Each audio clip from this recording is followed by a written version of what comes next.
Hello friends दिनैथ' HS second इयारनि एग्जामनि रिजाल्टखौ होबाय मिजिं थियो नोंथांमोना गासैनाबो मोजाङानो जादों स' जों दा सावरायगोन बे भिडिअखौ जों माबोरै बे जा मार्कशीट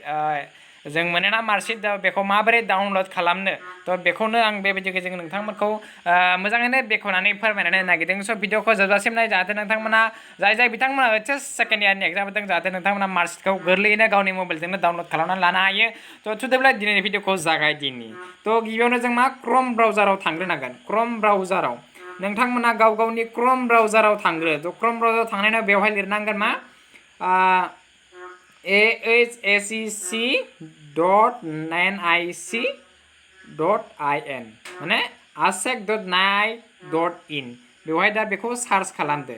थ' सार्च खालामनायनि उनाव बेबायदि नुजागोन बेबायदि नुजानायनि उनाव जों गाहायाव थांनानै नुगोन मा सेकेन्ड नाम्बार दं download marksheet of HS exam 2020 थ' बेवहाय जों क्लिक हियार होननायाव बेवहाय थुनांगोन क्लिक हियाराव थ' बेनि उनाव जों नुनो मोनगोन गाहायाव रल नाम्बार बिनाय थ' गाहायाव थाङो जाहैबाय रल आरो नाम्बार एक्सट्रा दङ हमना ला आंनि रल नाम्बारा 0 आं थुनाया 0300 थ' बेवहाय मोनसे जाबाय थ' बेनि उनाव नाम्बारा जादों मा नाम्बारा जादों 20025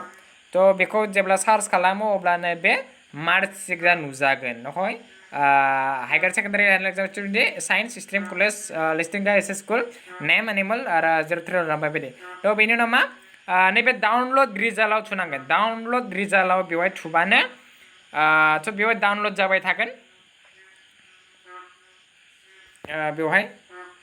डाउनलड जागोन बे दा बेबायदि जाबाय दा बेखौ मा अपेन खालामबाथाय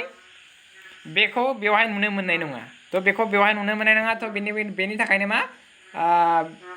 दा बे सेभ थाहैबाय गावनि फाइलाव थ' जों थांनानै फाइलाव नुहैगोन डकुमेन्टआव नुगोन जों डकुमेन्टआव नुगोन थ' डकुमेन्टआव बेबायदि खालामबा बेबायदि नुगोन आरो बेबायदि डकुमेन्टआव नुहैगोन माने नोंथांमोननि जा PDF थायो बेवहाय नुहैगोन स' बेबायदिनो नै Assam higher secondary education council Guwahati marksheet higher secondary examination बेबायदि थ' जोबोर मोजाङैनो जाय बिथांमोना एचएस नोंथांमोना मोजाङैनो डाउनलड खालामना जाहाथे गुबुननि हेफाजाब नाङाजासे नोंथांमोना गावनि खामानिखौ गावनि एन्ड्रइड मबाइलावनो खालामनो हायो स' दिनैनि भिडिअ'आ गोजोन्थों।